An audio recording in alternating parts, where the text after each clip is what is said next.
같이 한번 말씀을 같이 보겠는데요. 로마서 12장 1절 2절 같이 보도록 하겠습니다.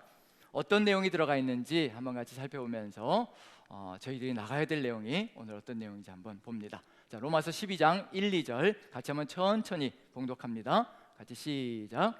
그러므로 형제들아, 내가 하나님의 모든 자비하심으로 너희를 권하노니 너희 몸을 하나님이 기뻐하시는 거룩한 산 제물로 드리라.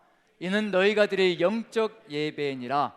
너희는 이 세대를 본받지 말고 오직 마음을 새롭게 함으로 변화를 받아 하나님의 선하시고 기뻐하시고 온전하신 뜻이 무엇인지 분별하도록 하라. 아멘. 로마 교회를 향해서 그러므로라는 말이 나오는 거 보니까 지금까지 이렇게 쭉 얘기한 것, 정말 은혜와 하나님의 사랑이 가득 들어찬 그 놀라운 하나님의 은총을 경험한 하나님의 백성, 즉 그리스도인들을 향해서 그러므로 이제는 이와 같이 하나님을 향하여 나아가야 되는 삶이 되어야지 않겠느냐라고 바울 사도가 권면하고 그리고 명령하는 이야기가 들어가 있습니다. 이것이 로마 교회만의 이야기가 아니라 바로 지금 이 자리에 서 있는 모든 교회들, 우리 남산교회를 비롯하여서 이 세상에 존재하는 모든 교회들이 함께 마음에 새기고 걸어가야 될 내용이라는 점에서 아마 로마서는 남의 이야기가 아니라 바로 우리 자신들의 이야기라는 생각이 듭니다. 그래서 로마 교회의 이야기를 통하여서 우리가 지금 이 순간에 서 있어야 될 위치가 무엇이고 그리고 또 마음에 새겨야 할 것이 무엇인가 같이 한번 천천히 살펴보는 시간을 가졌으면 좋겠습니다. 저번 주까지 저희가 나간 내용이 뭐냐면요, 이제 세상의 모습이 어떠한가, 복음이 정말로 필요한, 복음이 반드시 필요한 세상의 모습은 어떠한가, 한마디로 얘기하면 어떤 세상이었을까요? 저번 주에 같이 우리 나누었던 우리 형제자매님들 한번 대답해 주시면 좋겠는데, 저번 주에 우리가 보았던 세상의 모습을 딱 한 단어로 얘기하면 무엇으로 가득 들어차 있는 세상인가요? 예, 죄. 한마디로 얘기하면 죄악으로 가득 들어차 있는 세상. 죄를 물 마시듯이 마시면서도 그것이 옳다라고 큰 소리치면서 그런 일을 행하는 사람들 옳다라고 인정하며 그렇게 이끌어가는 세상. 그래서 세상은 기준이 없는 세상이라는 얘기거든요. 선과 악의 판단 기준조차 없고, 그리고 또 어떻게 바로 잡아야 될 것인지조차 모르고 살아가는 것이 바로 세상의 모습이라는 것. 그래서 무엇이 필요한 것인가? 그래서 하나님께서 십자가의 보혈의 공로로 구원해낸 그리스도인들이 절실하게 필요하다는 것. 왜냐하면 세상 속에 들어가서, 그런 세상 속에 들어가서 그러한 삶이 진정한 삶이 아니라 하나님 나라의 삶이 있다는 것을 전해줘야 될 필요가 있다는 얘기거든요. 그래서 소금과 빛의 역할을 감당해줄 그리스도인들이 절실하게 필요한 것이 바로 이런 세상의 모습이라는 것, 그걸 그대로 보여주고 있는 중입니다. 그래서 세상의 모습이 그렇게 보여졌고요, 죄 가운데. 그런데 죄인데 두 가지가 부서져 있다고 말씀드렸죠. 그 두 가지가 무엇이었던가요? 항상 죄는 이 두 가지로 종합되어집니다. 첫 번째, 누구와의 관계가 깨어지는 건가요? 하나님과의 관계가 깨어지고, 하나님과의 관계가 깨어지고 나면 그 다음에 또 어디로 넘어간다고 말씀드렸던가요? 자연스럽게 사람들과의 관계가 깨어지는 것으로 넘어간다는 점에서 사람들과의 관계가 깨어져 있는 모습을 본다면 첫 번째가 어디부터 시작된 것이냐면요, 사람들과의 관계가 잘못된 것이 아니라 하나님과의 관계가 부서져 있기 때문에 바로 그와 같은 역사가 펼쳐진다는 것. 그래서 하나님께서 그런 세상을 이끌어 가시려고 선택한 백성, 구원한 백성이 있습니다. 구약시대 때 누구였던가요? 바로 이스라엘 민족, 하나님의 백성 이스라엘이죠. 이스라엘을 통해서 하나님께서 이와 같은 세상을 회복의 길로 가게 만드시기 위해서 누가 오실 때까지냐면요, 예수 그리스도께서 이 땅에 오실 때까지 지키고 보호하기 위해서, 가꾸기 위해서, 그래서 이스라엘 민족을 선택하시고 세워놓으시고 그러한 세상을 회복의 길로 가게 만들기 위해서 특별 계시로 주신 게 있습니다. 무엇을 주셨을까요? 이스라엘 민족에게 하나님과의 관계, 사람과의 관계를 회복시키고 그리고 예수님께서 오실 때까지 이끌어가기 하기 위해서 주신 게 있는 거죠. 특별 계시로. 그게 바로 율법이죠. 율법의 핵심을 예수님께서는 딱 두 가지로 정의 내리셨습니다. 하나님 사랑과 이웃 사랑이라고 율법의 정의를 내리셨습니다. 이 율법을 가지고 있다면 최소한 예수님께서 오실 때까지는 그래도 더 이상 죄 가운데로 나가지 않고 보호를 받고, 예수님께서 오셨을 때, 그 율법의 주인이신 예수님께서 오셨을 때 그 예수님께로 향할 수 있게 만들어주는 그런 역사를 이루어갈 수 있는 율법을 주셨다는 얘기거든요. 그런데 그 율법을 가지고서도 무슨 짓을 했는가? 이스라엘 민족이 결국 그 율법을 가지고서도 이방인보다도 못한 삶을 살아가고 있었던 것이 바로 이스라엘 민족의 삶의 모습인지라 희망이 있었다는 얘기인가요? 없었다는 얘기인가요? 세상이 이스라엘 민족을 통해서 빛을 보기를 간절히 바라는 것이 하나님의 소망이었는데 이스라엘 민족도 그 역할을 못함으로 오히려 이방인들 같은 그런 역사가 이루어졌다는 점에서 그래서 비판을 가하고 그런 일이 벌어졌던 거죠. 그래서 한번 구조를 보시면요, 다시 한번 더 로마서의 구조를 봅니다. 구조를 보시면 이와 같은 구조로 구성이 되어져 있는데 첫 번째 1장 1절부터 17절까지 로마서의 기록 목적, 로마에 복음을 전하기를 간절히 원한다는 바울의 소망이 들어가 있습니다. 로마에 복음을 전하기를 간절히 소망하는 이유는 뭐냐면요, 로마 교회가 복음화되고 정말 예수 그리스도의 복음으로 탄탄하게 서게 되면 그 복음은 로마에 멈춰져 있는 것이 아니라 복음은 나아가게 되어 있다는 겁니다. 전진하게 되어 있습니다. 복음은 그런 위력이 있거든요. 주 예수 그리스도의 복음은 절대 머물러 있지 않습니다. 그 복음이 우리 안에 들어오면요, 절대 우리는 가만히 있지 못하게 되어 있습니다. 뜨거운 불덩어리가 우리 안에 들어와 있는데 어찌 우리가 가만히 있을 수 있겠습니까? 증거할 수밖에 없고 나가서 뛰어다니며 예수 그리스도의 이름을 전할 수밖에 없는 그런 사명자들이 된다는 얘기거든요. 그래서 결론을 보면 복음을 전하기를 원하는데 결론에 보면 15장 14절부터 16장 27절에 보면 기록 목적이 또 들어가 있는데요, 복음이 로마를 넘어서 서바나까지, 즉 계속해서 확대되어지기를 원한다는 거. 그래서 로마서의 기록 목적은 뭐냐면 로마의 복음을 정확하게 증거하기를 원하고 그 복음이 로마를 넘어서 로마가 복음의 전초기지가 되어서 서바나로 그리고 그 이상으로 계속해서 퍼져나가기를 간절히 소망한다는 것. 우리 남산교회의 복음이 정확하게 자리 잡게 되면 그 복음은 남산교회 안에 머물러 있지 않습니다. 절대 머물러 있지 않습니다. 그 복음은 터져나가게 되어 있습니다. 그게 바로 주 예수 그리스도의 복음의 위력이라는 얘기거든요. 자, 그런데 이렇게 바울이 간절히 로마의 복음을 전하기를 원하고요, 로마를 통해서 전초기지로 삼아서 서바나로 복음을 전하기를 간절히 소망하신 이유는 뭐냐면요, 세상이 이런 상태에 있거든요. 그래서 1장 18절부터 2장 29절까지 세상이 이와 같은 모습으로 들어가 있다. 하나님의 진노 가운데 들어가 있고 이제 하나님의 진노가 쏟아지면 결국은 멸망으로 갈 수밖에 없는 죄 가운데 거하고 있다는 것을 역력히 다 보여주고 있습니다. 그런데 이러한 세상을 이끌어 나가야 될 유대인들은, 이스라엘이라는 선택된 유대인들은 오히려 세상 사람들을 비난하고 비판을 가하면서 그들을 하나님께로 이끌어가기보다는 오히려 개 같은 이방인이라고 오히려 배척하고 그리고 무시하고 멸시하며 오히려 외면하는 그런 일들이 벌어지고 있다는 겁니다. 그리고 하나님의 율법을 지키는 것이 아니라 오히려 그 율법을 어그러뜨리는 그런 삶을 살아가고 있다는 것, 본이 되지 않는 삶을 살아가고 있다는 얘기거든요. 그럼 이제 희망은 어디에 있을까요? 희망은, 세상을 향한 희망은 어디에 있을까요? 이제 유대인들도 희망이 아니라는 얘기가 되는 거죠. 그럼 누가 희망이라는 얘기인가요? 예수 그리스도만이 희망이시고 예수 그리스도를 알고 있는 누가 희망이라는 얘기인가요? 교회가, 예수 그리스도를 알고 있는 교회, 예수 그리스도를 주로 고백하고 있는 성도가 희망이라는 얘기거든요. 그래서 교회의 모습을 보여줍니다. 12장 1절부터 15장 13절까지 교회의 모습, 우리의 모습과 비교해 봐야 될 것이고요, 이 교회의 모습이 어떠냐에 따라서 세상이 희망을 얻을 수도 있고 절망 가운데 거할 수도 있다는 얘기가 되는 거죠. 복음을 증거하기를 간절히 소망한다는 얘기 뭐냐면 교회 안에 복음이 가득 들어차면 세상을 향해서 빛과 소금의 역할을 감당할 수 있을 것이기 때문에 하나님의 교회가 반듯하게 서 있기를 간절히 소망한다는 얘기가 되는 거죠. 11장 1절을 보아도 분명히 알 수 있는 것처럼 바울이 그러므로라는 말로 시작하고 있다는 얘기는 교회가 어떤 모습이어야 될 것인가를 그대로 보여주고 있다는 얘기거든요. 그게 바로 우리 교회의 모습이어야 한다는 것도 역시 들어가 있습니다. 이제 비교를 해보면서 로마 교회가 어떤 상태에 있는지 봐야 될 것이고요, 그런 점에서 세상의 모습을 바꿔나가기 위해서 교회는 달라야 된다는 거, 반드시 달라야 하는 겁니다. 달라야 세상 속에 들어가서 세상을 이끌어갈 수가 있거든요. 다르기 위해서 이제 반드시 필요한 게 있죠. 뭐가 필요할까요? 세상과 달라지기 위해서 반드시 필요한 게 저 중심입니다. C와 D가 들어가야 되는데요, 바로 복음이 무엇인가를 정확하게 교회가 알고 있고 깨닫고 있고 그 복음이 중심이 되어 있어야 그 다음에 뭐가 이루어지냐면요, 세상을 향하여 나아갈 수 있는 힘과 위력을 가질 수가 있는 거죠. 그래서 저 중심은 뭐가 될 것이냐면요, C는 뭐가 될까요? 한번 추측을 해보시죠. 우리가 요즘 계속 왕같은 제사장들이 가져가야 될 사명의 길이 무엇인지 두 가지를 늘 말씀드렸습니다. 그게 뭔가요? 첫 번째는 왕같은 제사장으로서 무엇을 증거하는 건가요? 하나님의 은혜를 증거하는 거고요. 은혜, 벌써 잊어버리신 건 아니신 거죠? 우리 제사장 축복을 다시 한 번 더 우리 암송을 해야 될까요? 여호와는 내게 복을 주시고 너를 지키시기를 원하며 여호와는 그 얼굴을 내게 비추사 은혜 베푸시기를 원하며 여호와는 그 얼굴을 내게로 향하여 드사 평강 주시기를 원하노라.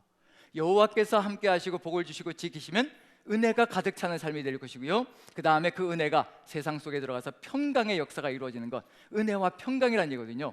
로마서도 역시 마찬가지로 은혜와 평강에 대한 이야기가 들어가 있을 것이고요. 그럼 교회가 먼저 은혜와 평강을 누려야 세상 속에 들어가서 그 은혜와 평강을 증거할 수 있는 거죠. 그럼 결국은 C는 뭐가 될까요? 중심에서 C는 이신칭이 오직 믿음으로만 의롭다함을 받는다, 믿음으로 구원함을 받는다, 주 예수 그리스도의 은혜로 구원을 받는다. C는 은혜가 가득 들어 차 있을 겁니다. 그 은혜를 체험하고 나면 이제 마음속에, 삶 속에 뭐가 가득 들어 찰까요? 하나님의 평강이 가득 들어 차는, 보혜사 성령께서 함께 하심으로 우리의 삶이 평강으로 가득 들어 차는 것. 보혜사 성령께서 뭐라고 말씀해 주시나요? 이번 주일에도 이제 나눠야 될 내용이 될 텐데, 요한복음 속에서는 분명히 예수님께서 말씀해 주시길 보혜사 성령께서 오시면 너에게 평안을 주실 것이라고 분명히 얘기하고 있거든요. 세상이 주는 평안과 절대 같지 않을 것이고, 내가 너에게 주는 평안은 세상의 것과 같지 않을 것이고, 세상에서는 너희가 환난을 당하나 담대하라, 내가 세상을 이겼노라. 세상을 이기신 보혜사 성령께서 우리 안에 거하시기 때문에 세상은 누릴 수 없는 그 평안을 우리가 누릴 수 있을 것이라는 것. 그래서 중심에는요, 생명의 성령의 법이 우리를 사로잡아 이끌어 가시기에 우리가 평강을 누리며 세상 속에 그 평강을 증거하는 삶을 살아갈 것이라는 것. 그래서 중심은 뭐가 가득 찰 것이냐면요, 은혜와 평강의 이야기로 가득 들어 차 있을 겁니다. 그 은혜와 평강이 우리의 삶의 중심이 될 때 우리 교회는 복음이 이루어지는 것이고, 복음화가 이루어지는 것이고, 세상을 향해서 그 복음을 증거하는 사명을 감당할 것이라는 것. 그게 바로 이 사명 속에, 그리고 로마서 속에 들어가 있는 삶의 모습입니다. 자, 그런 모습 속에서요, 이제 무엇을 먼저 보고 이제 교회 모습으로 들어가야 되냐면요, 저번 주에 보았던 세상의 모습을 한 번 더 다시 한번 살펴보고 이제 교회 모습으로 한번 비교를 해보는 겁니다. 어떤 차이점이 있는지, 어떤 공통점이 있는지. 자, 한번 세상의 모습을 봅니다. 자, 1장 18절부터 2장 29절까지지요. 자, 두 가지가 파괴된 세상이라고 말씀드렸습니다. 자, 첫 번째, 뭐가 파괴되었다고요? 하나님과의 관계가 파괴되어져서 죄로 가득 들어차 있는 세상. 하나님을 알 수 있는 수많은 것들이 주어져 있음에도 불구하고 하나님의 형상을 버러지와 짐승의 형상으로 만들어 놓았다. 하나님과의 관계가 완전히 절단이 나 있는 거죠. 그 다음에 사람들과의 관계가 파괴되어졌다라고 1장 26절부터 32절까지 기록되어져 있습니다. 몇 가지 죄목이 들어가 있었던가요? 몇 가지 죄목? 372 21가지요. 예, 그래서 첫 번째 선두에 서 있는 게 뭐였던가요? 사람과의 관계 파괴에서 선두에 서 있던 거, 동성애가 선두에 서 있었습니다. 그것을 필두로 해가지고 그 다음에 21가지의 인간 사이에서 벌어지고 있는, 사람 사이에서 벌어지고 있는 죄악들이 그대로 판을 치고 있습니다. 시기, 질투, 분노, 다툼, 전쟁, 사기, 이 모든 것들이 인간 삶을 망가뜨리고 있거든요. 사람 관계를 다 파괴시키고 있습니다. 이게 세상 속에 있는 사람의 모습이라고 얘기한다면요, 이걸 변화시켜 나가는 것이 하나님의 백성들, 유대인의 삶의 모습이었는데, 그런데 유대인들이 뭘 하고 있는 중이냐면요, 유대인들이 이방인들을 판단하고 있습니다. 말이 좋아 판단이지, 판단은 결국은 비판이고 비난이라는 단어거든요. 결국은 비판하고 비난하고 있고요, 도와주고 이끌어가는 것이 아니라 비난하고 비판하고 있습니다. 지금 우리의 삶의 모습은 어떠한지, 우리 하나님의 교회는 세상을 바라보며 어떤 사명을 감당하고 있는지, 그것을 한번 돌아봐야 될 필요가 있겠고요. 그런데 안타까운 건 뭐냐면요, 유대인들이 세상을 비난하고 비판하고 있는데, 그런데 자신들이 비판하는 것으로 누구도 정죄함을 받는다는 얘기예요. 자기들도 정죄함을 받고 있다는 겁니다. 하나님의 말씀을 어김으로 말미암아. 자, 한 가지 예를 들면요, 손가락질을 할 때, 조롱을 하면서 비판하면서 손가락질을 하고 있을 때 어떤 일이 벌어지고 있나요? 손가락 한 개는 상대방을 향해서 가고 있는데 손가락 몇 개는 나를 향하고 있나요? 예, 몇 개인가요? 예, 3개, 그렇죠? 3개는 나를 향하고 있는 거죠. 자, 4개라 그래서 제 엄지손가락이 어떻게 됐나 지금 보고 있는 중입니다. 어디로 꺾어져 있는 건가? 한 가지를 가지고 하나로 이렇게 남들을 지적할 때 3손가락은 나를 향하고 있는 겁니다. 그 정도로 자신을 돌아봐야 되는 것이 바로 우리 믿는 자들의 삶의 모습이 되어야 된다는 것을 보여주고 있는 중이거든요. 유대인들이 지금 세상을 향해서 손가락질을 하고 있는데, 비판하고 비난하고 있는데, 자신들도 지금 정죄를 당하고 있는 중입니다. 왜냐하면 하나님이 주신 율법을 어기고 있는 중이거든요. 율법을 헌신짝처럼 버리고 하나님의 법을 따라가지 않으면서 그렇게 살아가면서 세상을 비난하고 있다는 것, 이것처럼 어리석은 것이 없는 거죠. 그래서 스스로도 정죄받고 있고요, 그걸 통해서 안타깝게 무슨 일이 벌어지고 있는가? 하나님의 이름이 이 유대인들 때문에 어떻게 된다고요? 세상 사람들에게 모독을 받는다는 겁니다. 그런 일이 벌어지고 있는 것이 지금 세상의 모습 속에 그대로 들어가 있습니다.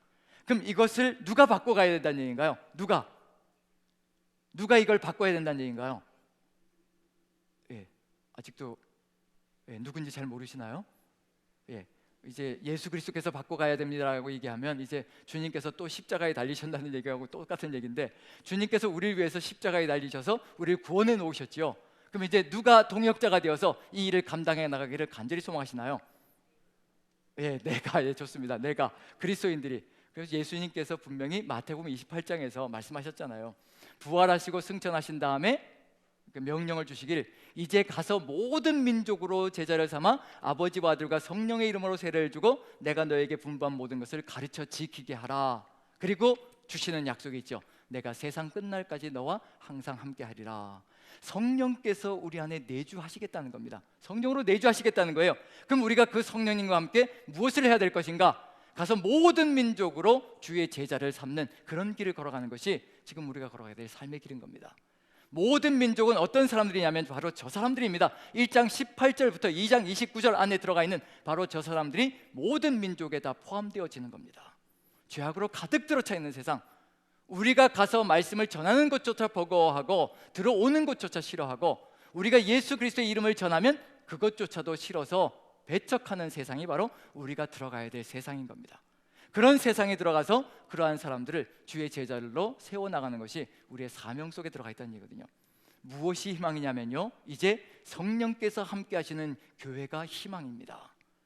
교회가 희망이 되지 못한다면요, 이제 더 이상의 희망이 없다는 얘기거든요. 하나님께서는 우리를 왕같은 제사장으로 세워놓으시고 세상에 들어가서 은혜와 평강을 이루어가는 삶을 살아가라고 우리에게 명령을 주셨고, 우리에게 하나님의 뜻을 펼쳐 보이셨습니다. 이제 무엇이 이루어져야 될 것인가? 교회의 모습, 12장 1절부터 15장 13절에 들어가 있는 교회의 모습은 이런 세상을 바꿔 나갈 수 있는 그런 교회의 역량을 가지고 있는가? 복음으로 든든하게 서 있는 교회가 되어져 있는가? 그것을 살펴봐야 될 필요가 있을 겁니다. 만약에 주의 성령께서 함께하는 교회, 복음이 든든하게 자리 잡혀서 보혜사 성령께서 함께 하시는 교회면요, 무엇으로 가득 들어차 있어야 되냐면요, 하나님을 향한 사랑으로 가득 들어차 있어야 될 것이고요, 사람들을 향한 사랑으로 가득히 들어차서 한 몸이 되어진 공동체가 되어 있어야 될 겁니다. 그게 복음이거든요. 그게 복음이 우리에게 주는 힘과 위력이라는 겁니다. 지금 우리 남산교회도 한번 생각해 봐야 될 것이 뭐냐면요, 주의 성령께서 우리 안에 내주하시고 계시고 우리 남산교회를 이끌고 간다면 우리는 하나님과의 관계가 든든하게 자리 잡혀 있고, 그 하나님과의 관계가 든든하게 자리 잡혀 있는 것이 무엇으로 증거가 드러날 것이냐면요, 형제 자매들과의 관계에서 드러나게 되어 있습니다. 형제 자매들과의 관계가 바로 하나님과의 관계를 보여주는 시금석입니다. 거짓말을 할 수가 없는 겁니다.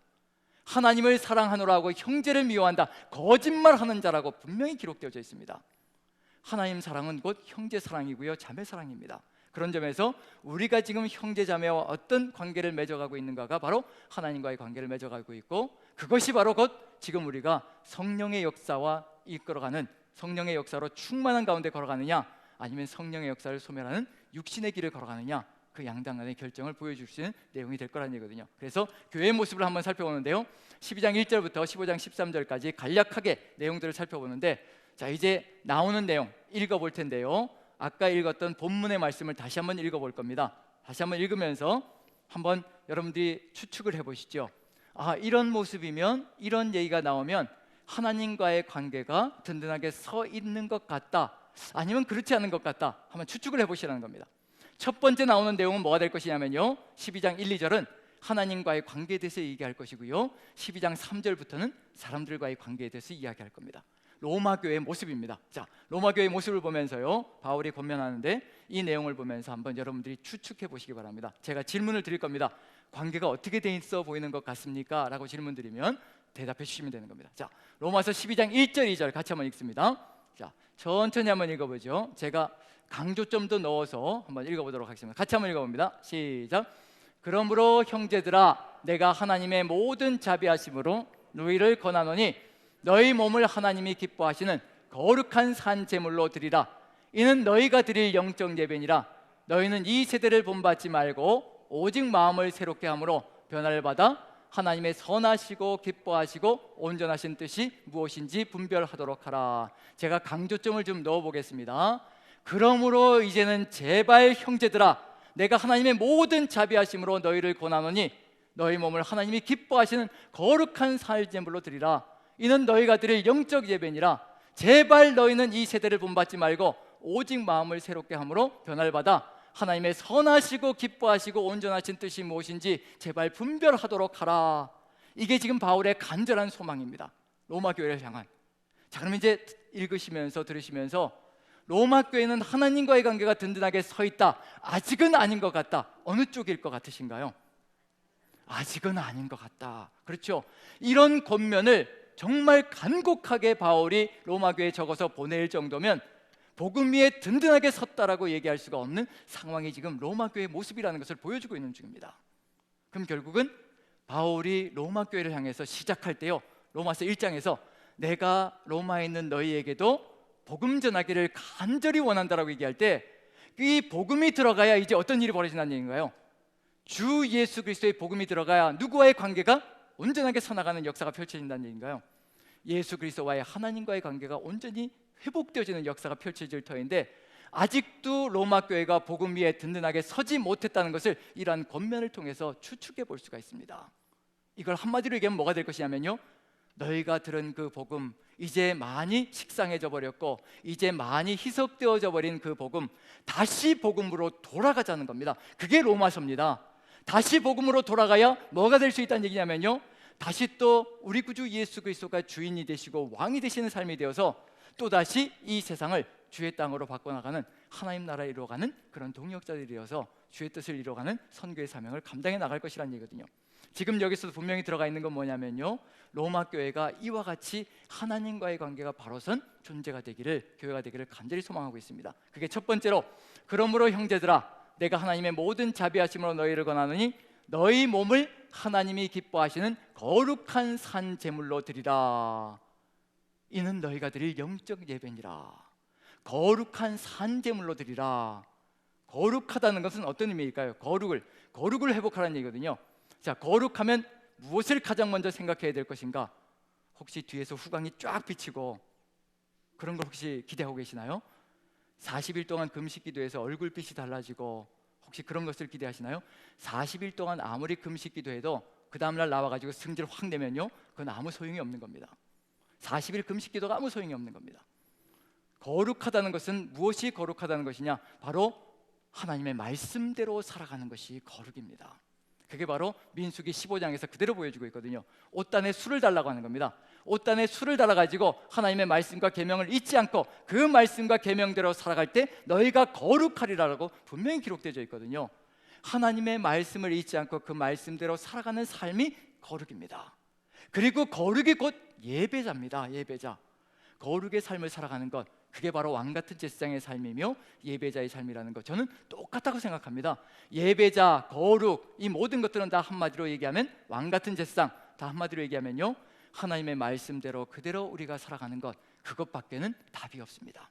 자, 하나님의 말씀대로 살아갈 때 무엇이 이루어지기 시작하는가? 산제물이 된다라고 되어 있습니다. 산제물, 영어로 living sacrifice라고 되어 있습니다. 살아있는 제물이라는 얘기예요. 우리가 제사를, 과거에 우리는 제사를 안 드리죠. 예. 과거에 이스라엘 민족이 하나님께 제사를 드릴 때 짐승을 죽여서 제사를 드리나요? 산채로 올려놓나요? 불 위에다가 죽여서 올려놓죠. 자, 산채로 올려놓으면 어떻게 될까요? 산채로 올려놓으면 그거 그대로 있을까요? 아, 내가 하나님의 제물이 되는구나 그러고 고요하게 이렇게 불타는데 그대로 있을까요? 안 그러죠. 바로 짐승들은 죽여서 불 위에 올려놓습니다. 그런데 뭐라고 얘기하고 있냐면요, 거룩한 산 제물이 되라고 얘기하고 있습니다. 살아있는 제물, 살아서 어디에 올라가는 거냐면 불구덩이 속에 올라가는 것이고, 살아서 십자가를 지는 삶이 바로 우리가 걸어가는 산 제물의 삶이라는 겁니다. 예수 그리스도의 말씀이 우리의 삶이 되지 못하면요, 절대 우리는 그 길을 걸어갈 수가 없습니다. 내 자아가 살아있고 내 고집이 살아있고 내 계획과 내 주장이 살아있으면요, 절대로 살아있는 제물은, 산 제물은 될 수가 없다는 얘기입니다. 거룩이 무너지는 그 순간에요, 산 제물은 절대 살아날 수가 없습니다. 거룩이라는 것, 오직 주의 말씀대로 살아가는 십자가의 삶이 이루어질 때, 나는 십자가에 다 못 박고 내가 다 죽었을 때 그제서야 뭐가 되느냐면요, 산제물이 됩니다. 그게 어떤 삶이 될 것인가? 이렇게 산제물이 되는 그 순간에요, 우리의 삶은 달라지기 시작합니다. 그걸 기대하시는 거거든요. 삶이 달라지는 겁니다. 그게 뭐냐면 오른뺨을 치면은 왼뺨도 돌려대는 삶이 그제서야 가능해진다는 겁니다. 우리가 산제물이 되지 못하면요, 절대로 그 일은 이루어질 수가 없습니다. 누군가가 내 오른뺨을 치는데, 억울하게 오른뺨을 맞았는데 어찌 우리가 왼뺨을 돌려댈 수 있겠습니까? 절대 그럴 수 없습니다. 오른뺨을 맞는 그 순간에요, 내 주장과 내 자와 내 고집, 내 계획이 살아있으면요, 어떤 일이 벌어질까요? 멱살을 잡고 목을 조르는 일이 벌어질 겁니다. 그런 일이 우리의 삶 속에 벌어질 거거든요. 한마디 들으면 두마디 세마디 쏘아붙여야 되고요, 폭력을 하나 당하면 팔을 꺾어버려야 직성이 풀리는 것이 우리의 삶의 모습입니다. 거룩한 산제물, 우리가 하나님의 말씀, 주 예수 그리스도의 그 말씀을 따라서 살아가는 십자가의 삶을 걸어가지 않으면 산제물의 삶은 절대로 이루어질 수가 없습니다. 그리고 이 산제물이 되지 않으면 그 다음에 사람과 사람 사이의 삶도 보장할 수가 없습니다. 그래서 우리에게 살아있는 제물이 되기를 간절히 소망하는 것이 하나님의 마음속에 들어가 있습니다. 이것이 영적 예배다라고 우리에게 말씀해 주시고 계시는 중입니다. 바로 저는 뭐라고 생각하냐면요, 바울 사도가 얘기한 갈라디아서 2장 20절이 바로 이거라고 생각합니다. 갈라디아서 2장 20절, 내가 그리스도와 함께 십자가에 못 박혔나니 그런즉 이제는 내가 산 것이 아니요 내 안에 그리스도께서 사신 것이라. 이제 내가 육체 가운데 사는 것은 나를 사랑하사 나를 위하여 자기 몸을 버리신 그리스도 예수를 믿는 믿음 안에서 사는 것이라. 십자가에 내가 매달리고 이제 내가 사는 것이 아니라 주님께서 사시는 그 삶, 그 삶이 바로 산제물이 되는 삶이라는 것을 바울 사도는 이미 다른 곳에서 다른 방식으로 우리에게 얘기해 주고 있는 중입니다. 그게 바로 영적 예배라고 얘기하고 있습니다. 그래야지만 이제 무슨 일이 벌어질 것이냐면요, 이 세대를 본받지 않을 수가 있고 마음을 새롭게 함으로 변화를 받아서 하나님의 선하시고 기뻐하시고 온전하신 뜻이 무엇인지 분별하는 삶으로 나아갈 수가 있습니다. 이러한 것이 우리의 힘으로 가능할 것인가? 주의 성령께서 함께 하실 때 이와 같은 역사가 이루어질 것이라는 걸 분명히 보여주고 있는 중이거든요. 이게 바로 하나님과의 관계가 제대로 서 있느냐 아니냐, 로마 교회의 모습을 보여주고 있는 중이고요. 하지만 아직은 아니다라는 느낌이 들어가 있습니다. 자, 그 다음부터 3절부터 보면요, 이제 누구와의 관계를 얘기할까요? 누구와의 관계? 사람과의 관계를 얘기하겠죠. 사람과의 관계 속에서 가장 중요한 게 뭘까요? 여기서 지금 뭐가 회복돼야 되는 거예요? 누구를 사랑하는 마음이 회복돼야 되는 건가요? 하나님 사랑이 살아나야 그 다음에 사람 사랑도 살아날 터인데, 하나님 사랑이 아직 미진하니 이제 또 다른 명령이 주어질 것이라 생각되어집니다. 자, 3절부터 13절까지 한번 읽어봅니다. 천천히 한번 읽어보죠. 3절부터 13절까지 천천히 한번 읽어봅니다. 같이 시작.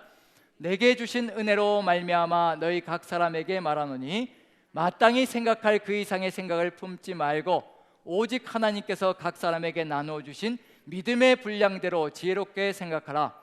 우리가 한 몸에 많은 지체를 가졌으나 모든 지체가 같은 기능을 가진 것이 아니니 이와 같이 우리 많은 사람이 그리스도 안에서 한 몸이 되어 서로 지체가 되었느니라. 우리에게 주신 이 은혜대로 받은 은사가 각각 다르니 혹 예언이면 믿음의 분수대로, 이르면 섬기는 일로, 혹 가르치는 자면 가르치는 일로, 혹 위로하는 자면 위로하는 일로, 구제하는 자는 성실함으로, 다스리는 자는 부지런함으로, 긍휼을 베푸는 자는 즐거움으로 할 것이니라. 여기까지 보면요, 다시 한번 보여주시면 여기 강조되는 게 어떤 단어가 강조되고 있는 중이냐면요, 4절에 보면 한 몸, 한 몸을 강조하고 있습니다. 우리는 한 몸이라는 겁니다. 한 몸이 같이 공존할 수 있고 같이 하나 되어 갈 수 있는 가장 최고의 길은 뭐가 있을 것인가? 모든 주어진 은사들을 아름답게 활용해서 한 몸의 지체를 이루어갈 수 있는 것, 그게 어디에 있을 것인가? 그것이 무엇으로 가능해질 것인가? 저는 사랑이라고 확신합니다. 사랑이 있을 때 한 몸이라는 것을 우리가 같이 공존하며 걸어갈 수 있는 그런 길을 열어갈 수 있을 것이라는 것. 그래서 9절부터 보면요, 이게 강조될 수밖에 없습니다. 한 몸을 이루어갈 수 있는 길, 9절부터 13절까지 같이 읽습니다. 시작. 사랑에는 거짓이 없나니 악을 미워하고 선에 속하라. 형제를 사랑하여 서로 우애하고 존경하기를 서로 먼저 하며 부지런하여 게으르지 말고 열심을 품고 주를 섬기라. 소망 중에 즐거워하며 환난 중에 참으며 기도에 항상 힘쓰며 성도들의 쓸 것을 공급하며 손 대접하기를 힘쓰라. 누구를 사랑하는 삶을 살아가라고 권면하고 있는 중인가요? 형제자매 이웃을 사랑하는 삶을 살아갈 것을 권면하고 있는 중입니다. 자, 그럼 이제 이걸 보면 형제 사랑, 자매 사랑이 그대로 반듯하게 서 있다. 아직은 아닌 것 같다. 어느 쪽인가요? 예, 아직은 아닌 것 같다. 이렇게 권면하고 이렇게 하라라고 얘기하는 것을 보면 아직 가야 될 길이 멀다는 것을 느껴볼 수가 있습니다. 그러면 이제 무엇과 비교해 봐야 될 필요가 있느냐면요, 이제 세상의 모습과 한번 비교를 해봐야 되는데요. 한번 도표를 보여주시죠. 세상의 모습이 하나님과의 관계가 파괴된 죄로 가득 들어차 있었고요, 사람들과의 관계 파괴의 죄가 가득 들어차 있었습니다. 그런데 지금 교회 모습, 이런 세상을 하나님께로 이끌어 나가는 역할을 감당해야 될 교회의 모습이 어떤 모습인가? 회복되어져 있다는 얘기인가요? 회복되지 않고 있다는 거예요? 아직까지 그러한 모습이 회복되어져 있지 않는 모습을 보여주고 있습니다. 그럼 세상을 이끌어갈 수 있다는 얘기인가요? 이끌어갈 수 없다는 얘기인가요? 아직 이끌어갈 수 없다는 것을 보여주고 있는 중입니다. 자, 그런데 우리 교회는 다르죠. 우리 교회는 어떤가요? 우리 남산교회는 자신 있게 한번 얘기해 주시죠. 하나님과의 관계가 반듯하게 회복되어져 있고 사람들과의 관계가 반듯하게 회복되어져 있다. 확신 있게 우리가 얘기할 수 있는 거죠. 아니, 왜들 이러시죠? 저기서 하면 여기서 하면 이러시면 곤란한 겁니다. 자, 다시 한 번 더요. 다시 한 번 더 자신 있게 회복되어 있는 것이죠. 예, 아멘. 예, 그러면 우리는 세상 속에 들어가서 소금과 빛의 역할을 감당할 수 있습니다. 그걸 감당케 하시기 위해서 왕 같은 제사장의 사명을 감당케 하시려고 우리에게 복음을 든든하게 심어주셨고 하나님 사랑과 이웃 사랑의 그 회복을 이루어 주신 겁니다. 우리는 그 힘과 능력을 가지고, 주님께서 주신 그 힘과 능력을 가지고 세상 속에 들어가 그것을 이루어가는 겁니다. 로마 교회는 아직도 그러한 부분에서 회복으로 이루어져야 될, 그래서 바울이 로마 교회에 복음을 전하기를 원한다고 할 때 이런 것을 회복시키기 위해서 이와 같이 하나님과의 관계, 그 다음에 사람들과의 관계를 회복시키기 위해서 복음을 증거하기를 간절히 원한다는 것, 그 복음의 핵심은 뭐가 될 것이냐면요, 주 예수 그리스도의 십자가가 될 겁니다. 주님께서 나를 위해서, 미물 같은 이 인생을 위해서 생명을 내어주셨다. 그와 같은 큰 은혜를 감당할 수 없는 존재들이 바로 하나님의 뜻을 받들어 걸어가는 존재가 될 것이라는 것, 그걸 보여주고 있는 중이거든요. 자, 그럼 이제 이렇게 된 이유가 무엇일까? 하나님과의 관계가, 사람들과의 관계가 이렇게 아직도 미진한 이유는 무엇일까? 그게 이제 그 다음 부분에 나와 있겠죠. 그러면 이제 세상의 모습은 뭐였던가요? 유대인들이 누구를 비난하고 있는 거였던가요? 유대인들이 죄 가운데 거하고 있는 이방인들을 비난하고 있습니다. 비판하고 있습니다. 그리고 그로 인해서 또 스스로도 정죄받고 있습니다. 그리고 세상으로부터 하나님의 이름이 모독을 받는 그런 역사가 펼쳐지고 있습니다. 제발 이와 같은 일은 교회 안에서 벌어지지 않기를 간절히 소망하지만 지금 교회의 모습이 어떠한지 로마 교회의 실체로 들어가는 겁니다. 이건 지금 겉면이었고요, 이제 실제 로마 교회에서 벌어지고 있는 일, 로마 교회는 무엇으로 구성되어져 있느냐면요, 유대인 그리스도인들과 이방인 그리스도인들로 구성되어져 있습니다. 흡사 어디와 똑같은가요? 어느 지역과 똑같은가요? 바로 세상의 모습과, 유대인과 이방인으로 구성되어져 있는 세상의 모습과 똑같습니다. 그럼 이제 이 유대인 그리스도인들과 이방인 그리스도인들이 어떤 자세로 서로 바라보며 살아가고 있는가, 그게 지금 이 안에 들어가 있는 내용이거든요. 그런데 추측해 보건대 어떤 단어들이 등장할 것이라는 추정이 되어지나요? 불길하게도 이 도표상으로 본다면 불길하게도 어떤 단어들이 나타날 것 같은 불길한 예감이 드나요? 예, 똑같은 단어들이 나타날 것 같은 불길한 예감이 드는 거죠. 그래서 이런 것들을 바꾸고 싶은 간절한 소망이 바울 안에, 그리고 예수 그리스도 안에 들어가 있다는 얘기가 되는 거죠. 한번 봅니다. 14장부터 보는데요, 14장 1절부터 4절까지 가장 많이 나오는 단어, 거슬리는 단어가 뭔지 한번 살펴보십시오. 서로 이런 일이 벌어지고 있는 중입니다. 지금 읽기 전에 한 번 더 얘기해 드려야 될 것은 뭐냐면요, 믿음이 연약한 자가 나오고 믿음이 강한 자가 나오는데, 뭐든지 먹을 수 있는 자가 나오고 또 먹는 것을 가리는 자가 나오는데, 저번에 이제 한번 개관을 할 때 말씀드렸을 때요, 유대인 그리스도인과 이방인 그리스도인들이 있는데 이 로마 교회의 판도가 바뀌는 역사가 있었다고 말씀드렸습니다. 처음에는 유대인 그리스도인들이 주축을 이루고 살아갔거든요. 유대인 그리스도인들이 주축을 이루면서 문화 자체가 유대화된 문화였습니다. 그럼 이방인들이 소수로 들어왔을 때 어느 문화를 따라가야 될까요? 어떤 문화를? 예, 유대 교회의 문화를 따라가는 거죠. 아무리 우리가 그리스도인이 되었다 할지라도 우리 안에 뭐가 있나요? 어떤 문화가 섞여 있나요? 우리 안에 유교 문화와 불교 문화가 은연중에 우리 안에 섞여 있습니다. 용어도 이제 불교 용어를 쓸 때가 많죠. 찰나라는 단어도 이제 불교 용어잖아요. 그런 것처럼 이제 불교 용어도 쓸 때가 많고요. 그래서 제가 유학을 갔을 때 상당히 이제 거슬렸던 게 한 가지 있는데, 유교 문화 속에서 살다 보니까 거슬렸던 게 있는데, 이게 이제 박사과정 들어가서 이제 지도 교수님하고 쭉 둘러앉아서 이제 세미나를 하는데 한 3-4명 앉아서 이렇게 하거든요. 근데 아무리 봐도 얘네들은, 같이 앉아 있는 애들은 저보다 나이가 어릴 것 같고, 지도 교수님은 거의 이제 칠순이 가까워오는, 이제 거의 은퇴가 이제 얼마 남지 않은 그런 어르신인데, 요 어린 것들이, 제 교수님 이름이 브라이언 페캄이거든요. 이름을 부르는 거예요. 브라이언 하면서 이름을 부르는 거예요. 저는 그게 그렇게도 거슬리고 도저히 이렇게 흉내를 못 내겠는 것 같은, 그래서 저는 항상 부를 때마다 프로페서라고 이렇게 불렀거든요. 근데 수업 끝나자마자 이렇게 교수님 부르시는 거예요. 나한테 무슨 유감이 있냐고, 왜 다른 친구들은 다 이름을 부르는데 왜 자꾸 프로페서라고 부르냐고, 내가 그렇게 어렵냐고. 이 사람들은 이게 친근감의 표현인 거예요. 이 문화 자체는 그게 아무것도 아닌 거예요. 그래서 저는 절대로 못 하겠더라고요.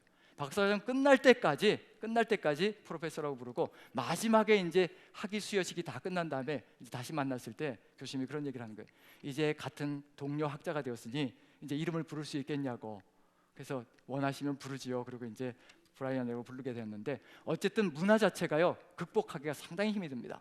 오히려 이건 또 좋은 케이스인데, 제가 캐네디안 교회에 이제 같이 등록이 되어서 같이 활동을 했는데, 요만한 꼬마들이 제 이름을 어떻게 할까요?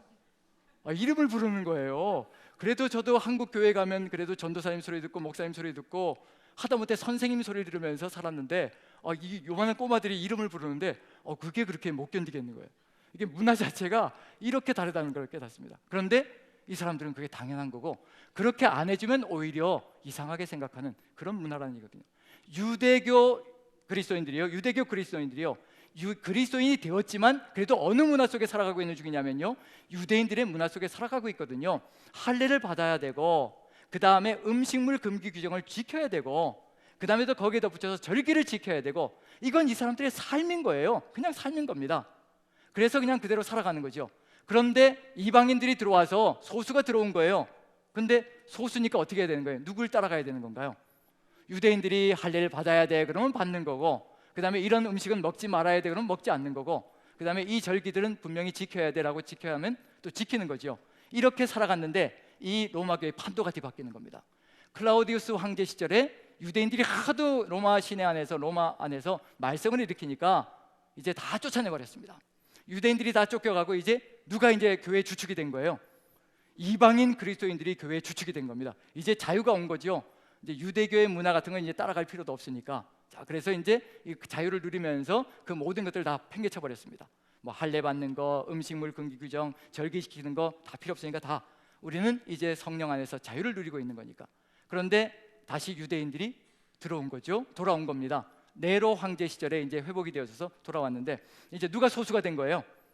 이제 유대교 그리스도인들이 소수가 되어 버렸습니다. 그럼 이제 누구를 따라가야 되는 건가요? 이제 이방인 그리스도인들을 따라가야 되는 거죠. 근데 서로 알력이 생기기 시작하는 겁니다. 유대교 그리스도인들은 자기들의 문화를 버릴 수가 없고, 이방인들은 그걸 또 따라가고 싶은 마음이 없고, 그러다 보니까 믿음이 연약한 자, 유대인 그리스도인들을 얘기하는 겁니다.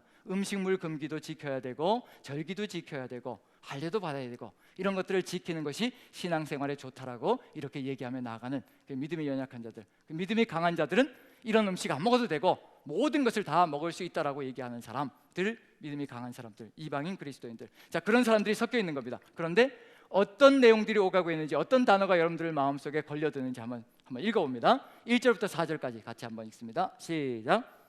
믿음이 연약한 자를 너희가 받되 그의 의견을 비판하지 말라. 어떤 사람은 모든 것을 먹을 만한 믿음이 있고, 믿음이 연약한 자는 채소만 먹느니라.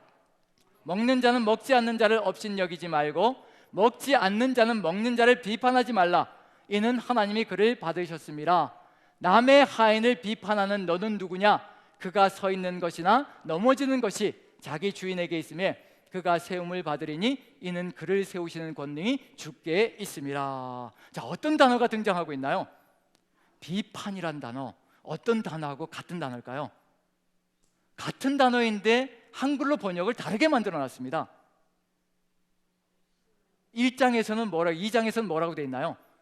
유대인들이 이방인들을 판단한다라고 되어 있잖아요. 판단이라는 크리노라는 헬라어 단어가 여기 비판이라는 크리노라는 단어 같은 단어입니다. 똑같은 단어이기 때문에 같은 뜻으로 해석해 줘야 되는데 거기는 판단이라고 해석해 놓고 여기는 비판이라고 해석해 놓은 거죠. 같은 뜻입니다. 비판이나 판단이나 같은 것을 가지고 있고 서로 어떻게 하고 있다는 얘기예요. 유대인 그리스도인들과 이방인 그리스도인들이 한 교회 안에서 어떤 일을 벌이고 있다는 얘기인가요? 서로가 비난하면서 비판하면서 네가 잘났다 네가 못났다라고 서로 비판을 가하고 있는 중입니다. 분열이 일어나고 있는 중이 되는 거죠.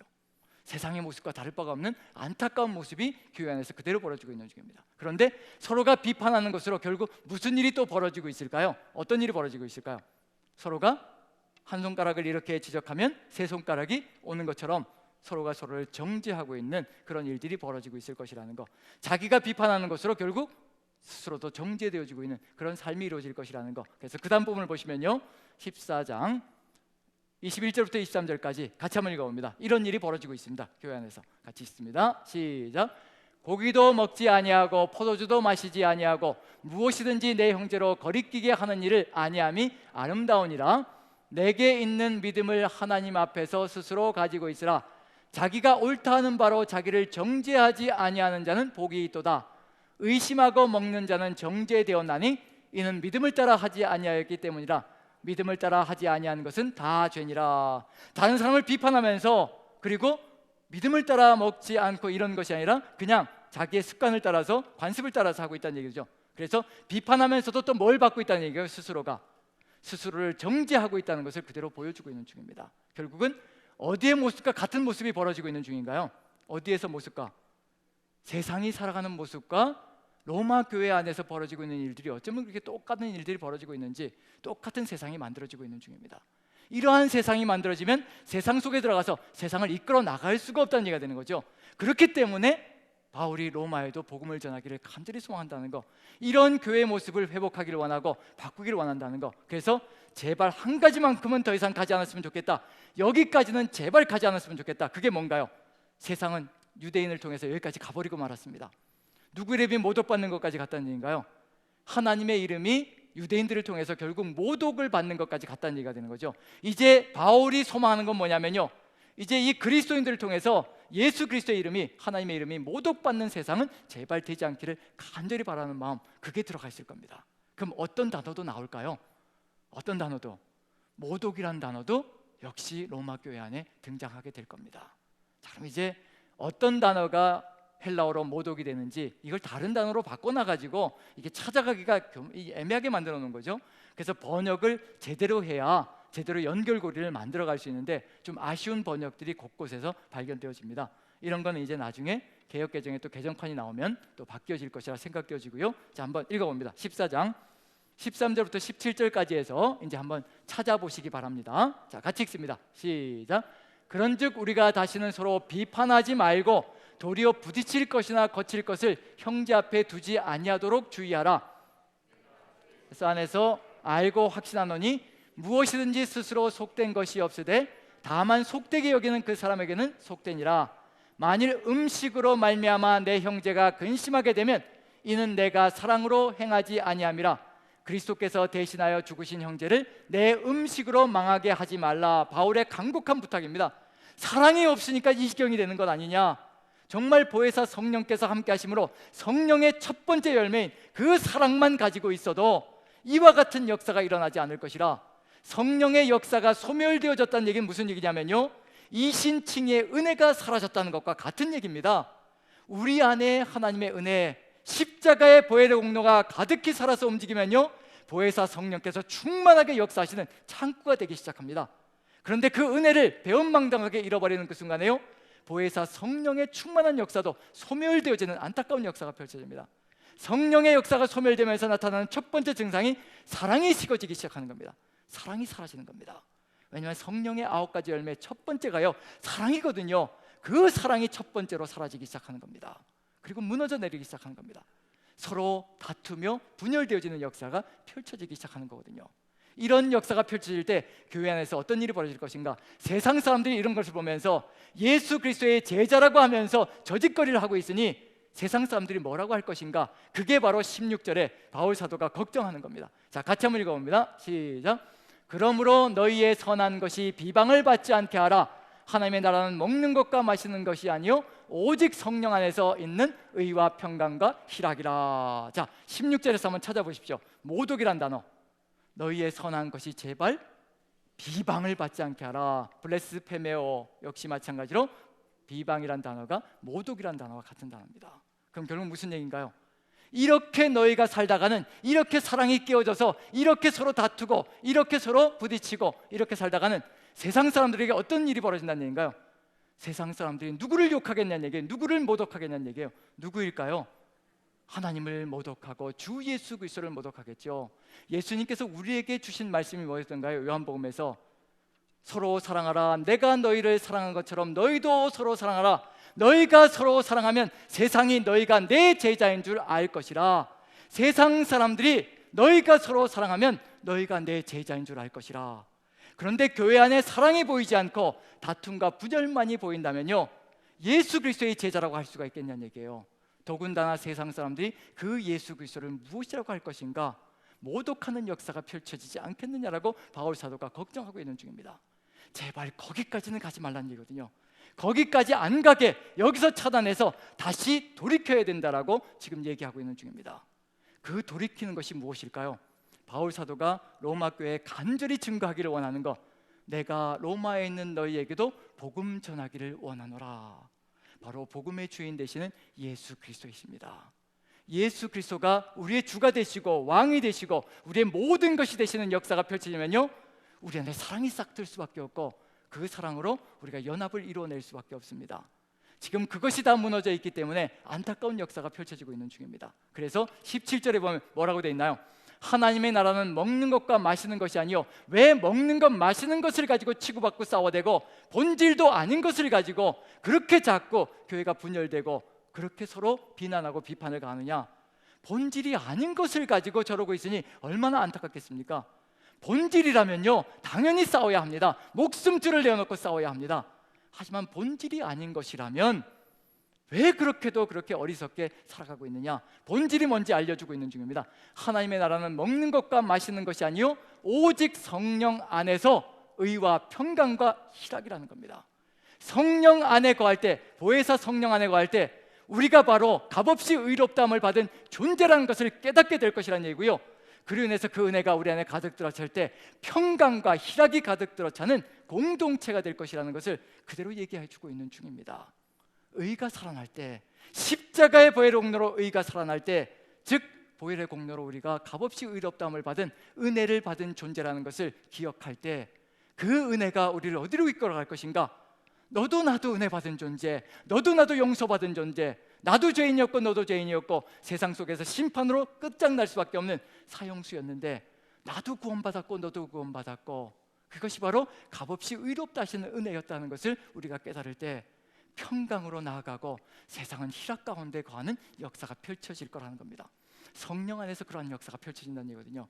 지금 성령께서 우리 남산교회 안에서 역사하고 있다면요, 우리는 지금 의로움 가운데 거하고 있는 중입니다.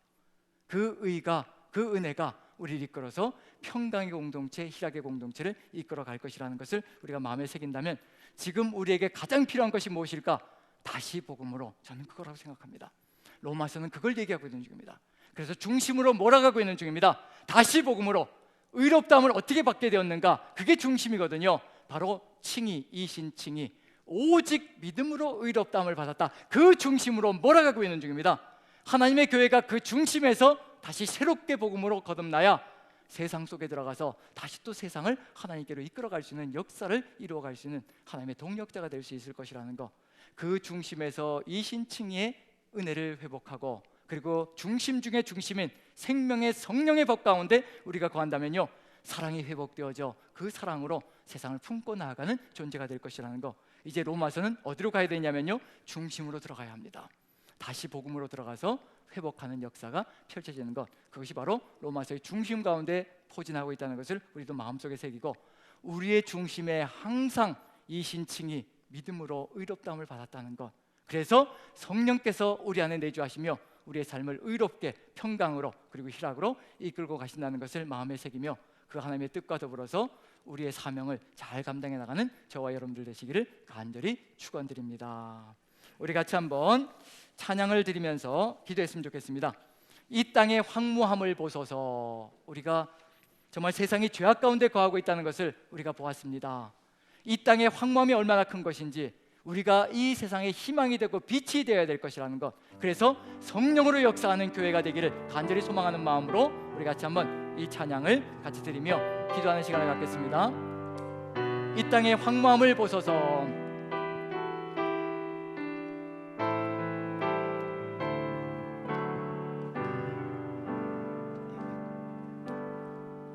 이 땅의 황무함을 보소서. 하늘의 하나님, 긍휼을 베푸시는 주여, 우리의 죄악 용서하소서. 이 땅 고쳐 주소서. 이제 우리 모두 하나 되어 이 땅에 무너진 기초를 다시 쌓을 때, 우리의 우상들을 태우신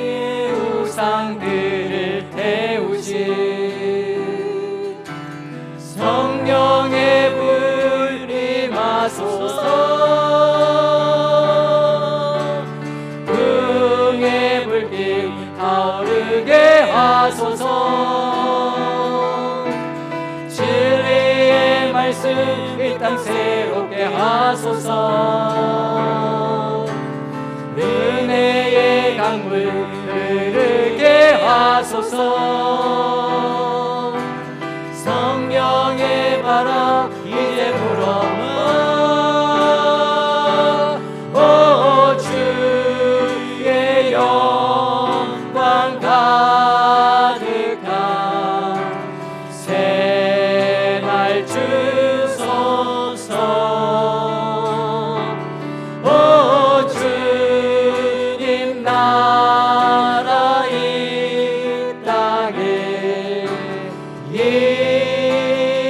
다시 한 번 더 찬양합니다.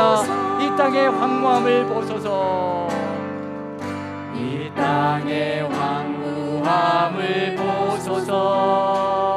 하늘의 하나님, 긍휼을 베푸시는 주여, 우리의 죄악 용서하소서. 이 땅 고쳐 주소서.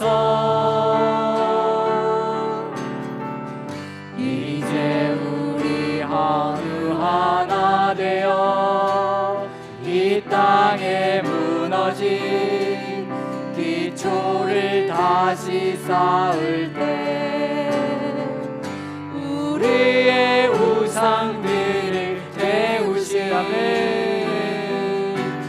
성령의 불 임하소서.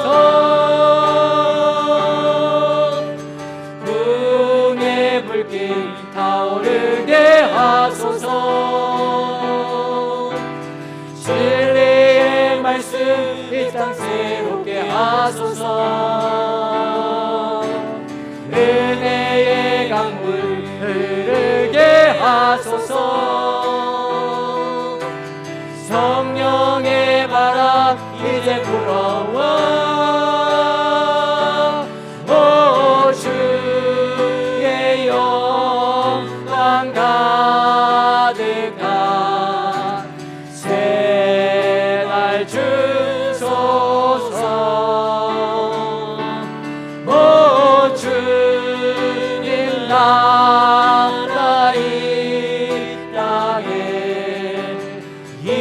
다시 한 번 더 풍의 불길 타오르게 하소서. 풍의 불길 타오르게 하소서. 아멘. 진리의 말씀 이 땅 새롭게 하소서. 아멘. 은혜의 강물 흐르게 하소서.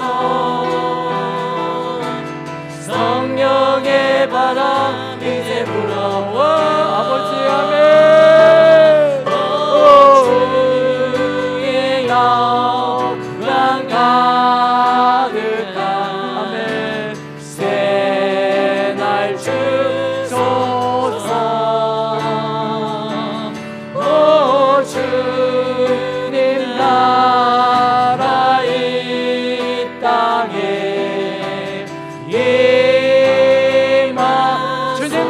땅에 임하소서.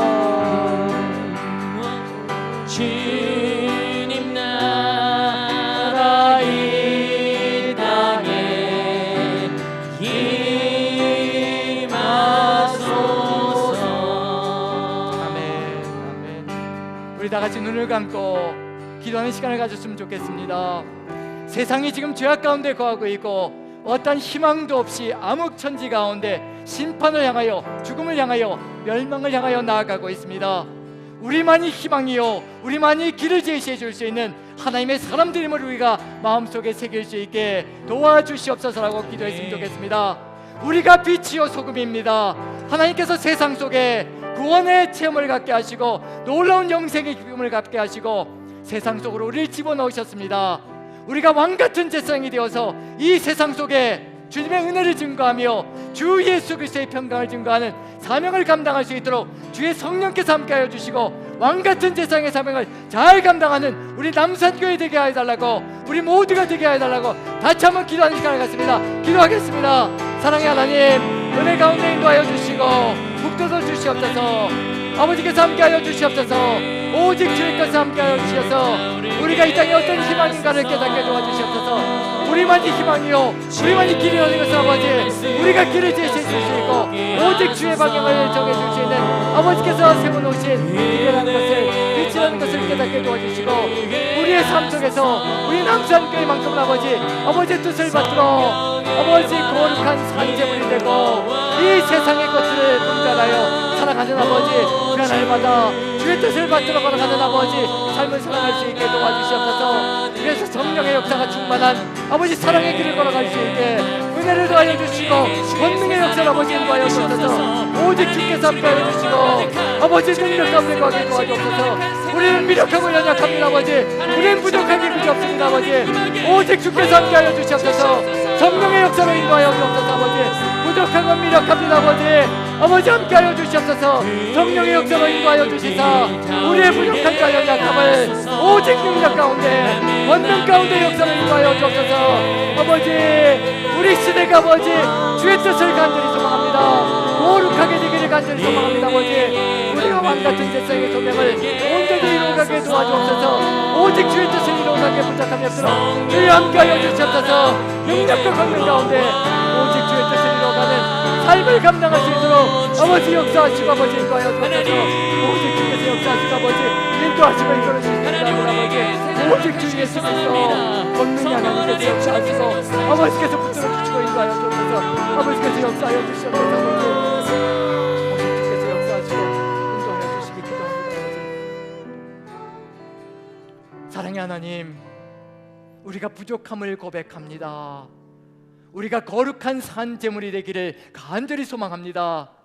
우리 힘으로는 세상을 분별할 수가 없고 그리고 변화를 받아서 오직 주님의 뜻만을 향하여 걸어가기엔 너무도 부족하고 미력한 인생임을 다시 한 번 더 고백합니다.